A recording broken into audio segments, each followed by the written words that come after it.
Mixing podcasts on studio monitors is the best, but it also means that you've got to sort out the acoustics. And in this video, I want to show you how Sonarworks software aims to help you in this process. I'm Mike from Casefile and Casefile Presents, and on this channel I'm releasing videos on podcasting, audio production, and what it's like to be a podcast producer. So if you enjoy the content, hit subscribe and notification buttons. We've recently moved house, and I was lucky enough to be able to set up this small room as my podcast production studio. And the first thing I wanted to do is to treat the room acoustically so I could use my studio monitors, Adams behind me. After I've set up all the acoustics, I knew that I had to still measure the room with a special microphone, because only then you can find out how much the acoustics helped and what are the still prevalent issues that needs to be sorted. And looking online, researching, I found one of these, which is a Sonarworks microphone. What I've then done is to measure the whole room with the acoustics set up, and I'm describing that process in another video when I go step by step how I've actually set up this room that I'm sitting in now. Now, when I've done the measurements, there were still issues that I kind of expected to be there. And the biggest issue was the low end. Small rooms like that, they're terrible for low end, these low frequencies that just stay. And even though I've got like 7 bass traps around me, they tamed it a little bit, but it was still an issue. I knew I needed a little bit of extra help. And that's where Sonarworks Studio software came in. The software helps you to calibrate the speakers, calibrate the system to get rid of this issue so your mixes sound as flat, as neutral as possible. Let's now have a look how the software looks like and how it works. I'll make another video about the measurement bit, how you measure, how the microphone works. So assume we've done all the measurements and the profile is ready to load up. That's the system-wide plugin of Sonarworks. You can access it here in the right corner. Open reference system-wide. System-wide means that everything that's coming out of your computer will go through that.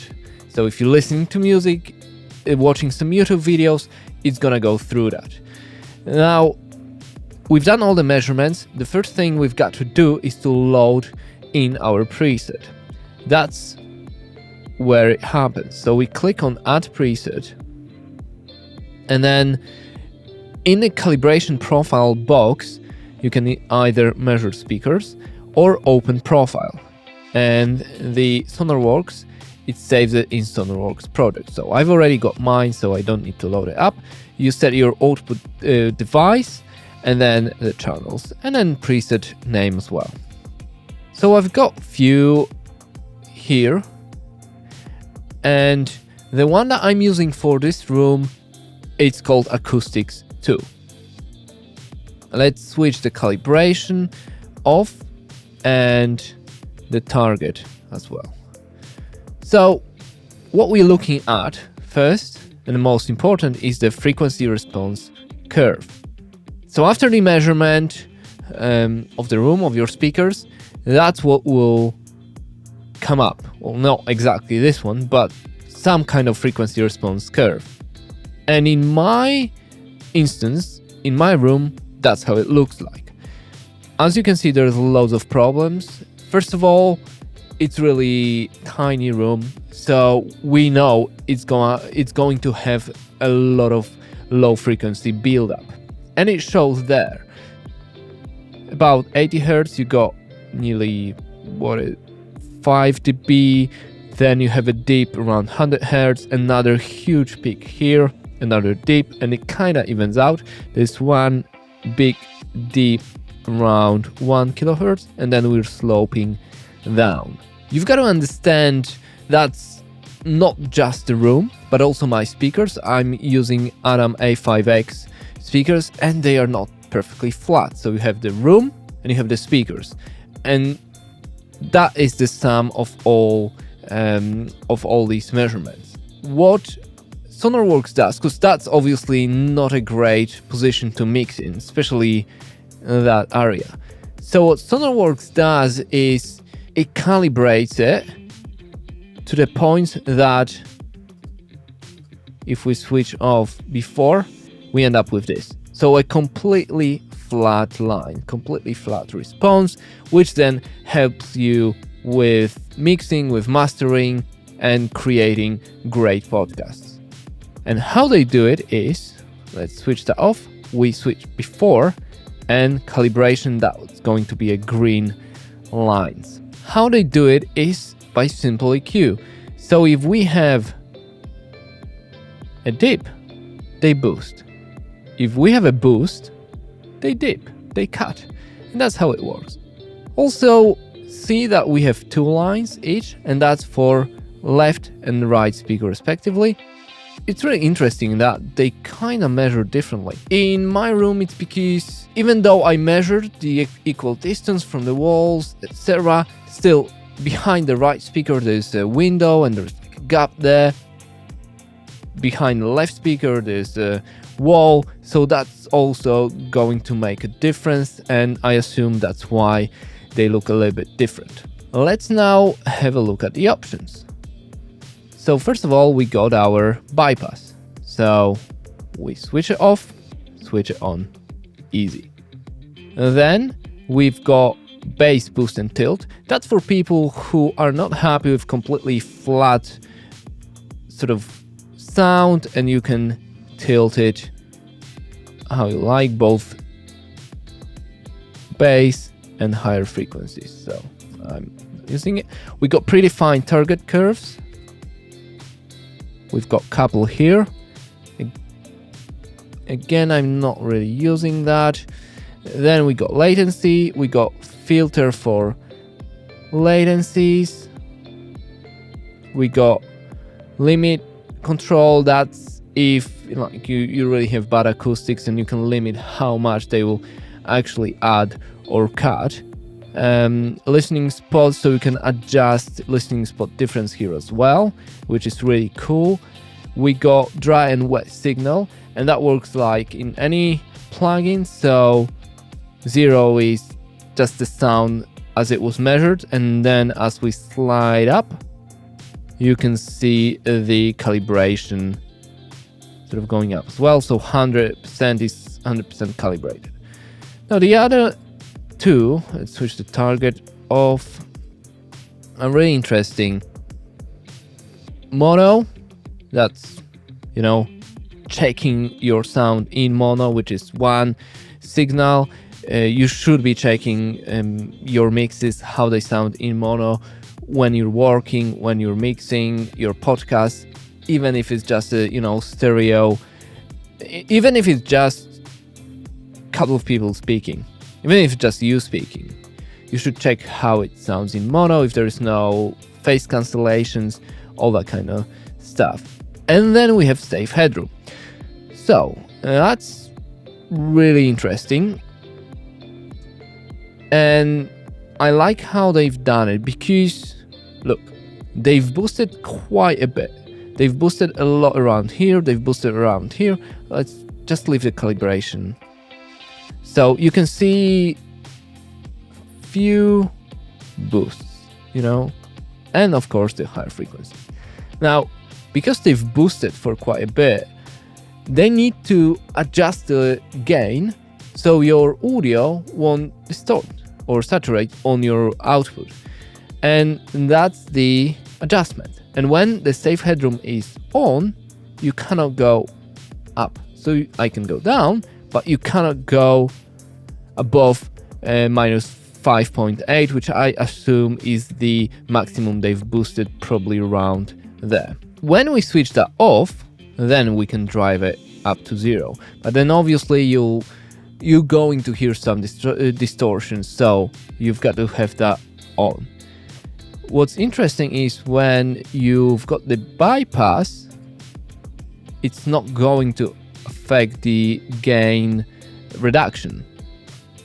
When you've got it on or off, the gain reduction stays the same. And that's important because louder things sound better to us, to humans. So if I'll, bypass it and then suddenly I'm hit with extra 6 dB, not only it'll change how I perceive the sound, but it'll automatically sound better to me. And then I'll think, well, the whole reference 4, that's rubbish. So they, do the gain match, and it stays the same, the level stays the same, if it's on or if it's off. If you wanna get rid of it completely, then either save headroom off, then drive it up, or here you just completely quit the program. It says educational license. That's the license I bought for my little brother, and I'll talk about it a little bit later. But that's about it. When it comes to system-wide plugin, we can have a listen on the case file podcast that I've done for December. Now, you'll hear the output of my audio interface, but obviously that's not going to be exactly how it sounds in the room, because you're getting the direct sound from my audio interface, not from the microphone picking up the room. Even if you got that that would be colored by the frequency response of the microphone anyway. But it will give you an idea how much the actual sounds affected. So let's listen without it first. The East Area Rapist had committed 29 sexual assaults, 5 of which occurred in Rancho Cordova. He hadn't hit the city for almost a year, but its residents hadn't heard the last of him. That month, the rapist made his presence known again. Countless hang-up calls were reported, as was heavy. Okay, now I don't know if you can hear the difference properly, but if you're sitting here in this room, I mean, what the software does, it's incredible. It fixes all the issues. I can always bypass, I can always check on my headphones as well, but it really helps to have that clarity, to have that flat sound, especially if you're mixing, especially if you're looking at balancing all the frequencies in your podcast. But that's pretty much it when it comes to system-wide plugin. Let's now have a look at Pro Tools, and let's now have a look how Sonarworks Reference 4 works within your DAW.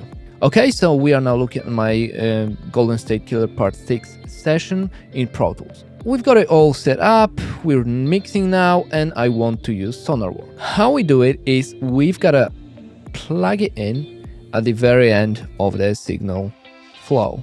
So EQ, Sonarworks Reference 4, and here we select our profile. Just that one. Now, it needs to sit there, because if you put it before any EQ, any processing, obviously that changes the sound. It's digitally altered with their EQs, with their processing.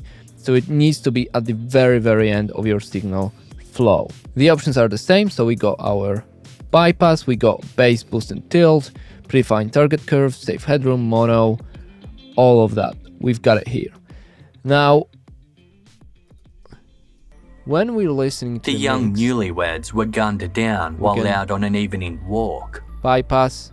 The crime itself wasn't typical of the East Area Rapist, but curiously, a navy blue shoelace was found in the grass 12 feet from Brian's body. It doesn't bypass. It had been tied in a double loop at one end, just like ligatures fashioned by the East Area Rapist. Of minus. However, he was ruled out as a suspect.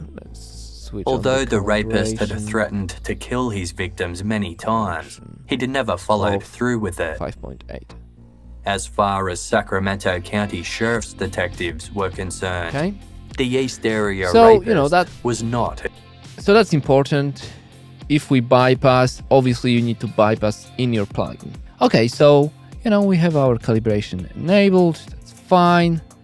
It's brilliant. We wanna, bounce it down. There it is. Sonarworks Reference plugin was not bypassed when rendering. Please bypass the plugin and render again. Because the applied sound correction profile is there to improve your speakers or headphones only, it should never be applied when rendering audio. Thank God for that little prompt. Don't show this again. Well, I'm not clicking that because 1 out of 3 times I forget to bypass it. So obviously, if we bounce it with the Sonarworks, the calibration will be applied to the final audio. That's not what we want. That's just for listening. So we've got to bypass, and then if we bounce it, there's no prompt. I'm gonna cancel that and switch prompts off. And that's about it. If you got your room set up nicely like mine, but this room has got their own problems, you need system-wide reference 4. And to get it, you can get it from few places. Now, I want to talk a little bit about the education discount. So the license that I'm using for the purpose of this video is the one I bought for my brother who's at college. I want to get him into audio production. If you Google Sonarworks education, then if you're studying or employed by education institution, you can save up to 50% of their software. So you have to check if you're eligible for the discount, and you've got to verify yourself, etc. But that's not bad. $139 for Studio Edition when the retail price is 249 euros. It's a really nice discount. So download trial if you can, try it with that. But obviously, if you are studying, check this out. If you're not, then, well, the program itself costs 300 euros, but they also do discounts. So they do summer discounts, they do Black Friday discounts, and you can also look at third-party websites where you can find it a little bit cheaper. So you got reference for Studio Edition for 216. That's Toyman, or the file 247, £170. Although I don't know if that comes with a microphone or not. But I'm sure you can find a deal. If not, then get the free trial and test it out. Although, you need to measure your room first. So I don't know if the trial will help you without the actual microphone, but what you can do is you can get the microphone by itself. It's like £50, and then try out the software before you actually purchase it. But I think that's all I wanted to show you here. Would I recommend the software for podcast producers? Look, the truth is that most podcasters and podcast producers work on headphones. In that case, I recommend getting a nice pair of cans, and I have videos on it, and then maybe trying Sonarworks Headphone Edition. And I'm also making a video on that piece of software as well.